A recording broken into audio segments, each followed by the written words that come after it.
क्या जीवन की उलझनों से परे कोई ऐसी स्थिति है जहां मन पूरी तरह शांत हो जाए? क्या आत्मज्ञान का मतलब त्याग है या भीतर की गहराई से जुड़ जाना? क्या हम बिना किसी विशेष साधना, वेशभूषा या परंपरा के केवल सत्य को जानकर मुक्त हो सकते हैं?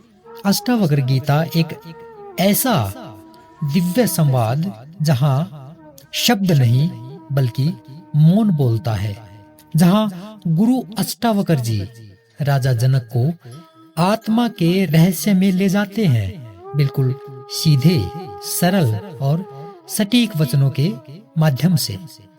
हर श्लोक एक गूढ़ सूत्र है जो हमें ब्रह्म की दुनिया से उठाकर आत्मा के स्वरूप तक पहुंचा देता है। आज का यह श्लोक भी हमें भीतर झांकने, पहचानने और स्थिर होने का निमंत्रण देता है। तो आइए जाने यह सूत्र क्या कह रहा है। इस सूत्र में अष्टावक्र जी कह रहे हैं, जिस व्यक्ति का मन एकात्व में स्थित हो गया है, जो पूरी तरह निशंक है, वह मुक्ति पाने का कोई दिखावा नहीं करता।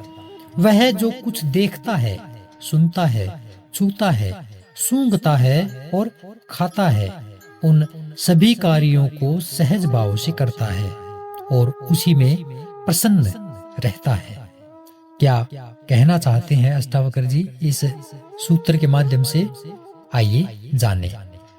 देखिए, जो मुक्ति है वह एक आंतरिक स्थिति है। यह कोई बाहरी चिन्ह नहीं है। जो व्यक्ति सच्चे अर्थों में मुक्त होता है, वह उसे दिखाने की आवश्यकता नहीं समझता। उसका मन अब द्वंद्व से परे है। उसे अब यह सोचने की जरूरत नहीं है कि लोग उसे साधु मानेंगे या नहीं, वह सांसारिक दिखेगा या नहीं।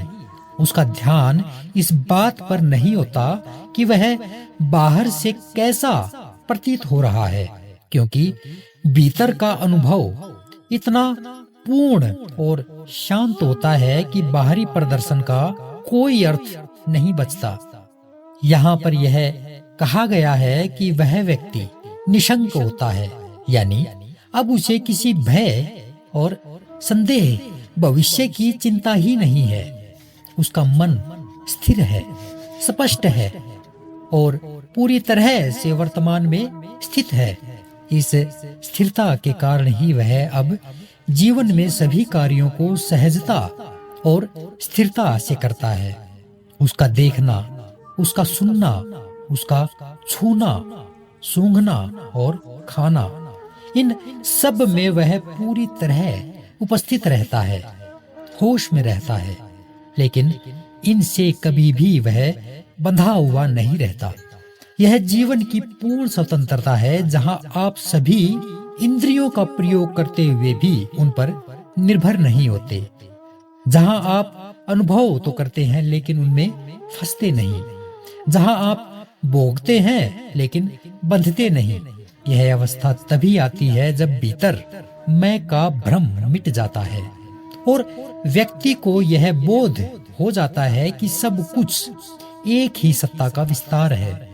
यह श्लोक यह भी स्पष्ट करता है कि मुक्ति कोई विशेष वेशभूषा से नहीं आती, न किसी विशेष मुद्रा या स्थान से आती है।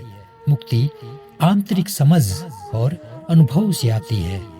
इसलिए जो व्यक्ति वास्तव में मुक्त होता है, वह सामान्य जीवन जीता है। वह चलता है, खाता है, बोलता है, हंसता है, लेकिन उसके भीतर एक मौन, एक निर्विकारता हमेशा बनी रहती है। यहाँ यह बात विशेष रूप से उल्लेखनीय है कि आत्मज्ञानी कभी यह नहीं सोचता कि मुझे लोगों को दिखाना है, मुझे दिखावा करना है इस मुक्ति का, और यह कहना है कि मैं मुक्ति की ओर अग्रसर हूँ। वह किसी विशेष मुद्रा, किसी विशेष साधना या विशेष प्रचार का सहारा नहीं लेता। वह जैसे है वैसे ही रहता है। लेकिन भीतर से वह पूर्ण रूप से सम्माहित, संतुलित और आनंद में स्थित होता है। अंततः इस श्लोक में अष्टावक्र जी यह गहरा संकेत देते हैं कि आत्मज्ञान एक अंतर्मन की अवस्था है, कोई बाहरी प्रदर्शन नहीं। जो जानता है वह दिखावे से मुक्त होता है।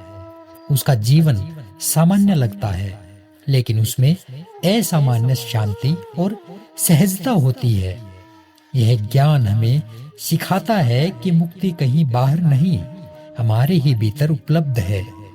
जब हम स्वयं को पहचान लेते हैं और मन को विश्राम दे देते हैं तो वही मुक्ति है, वही आनंद है, वही एक साधक की उपलब्धता है।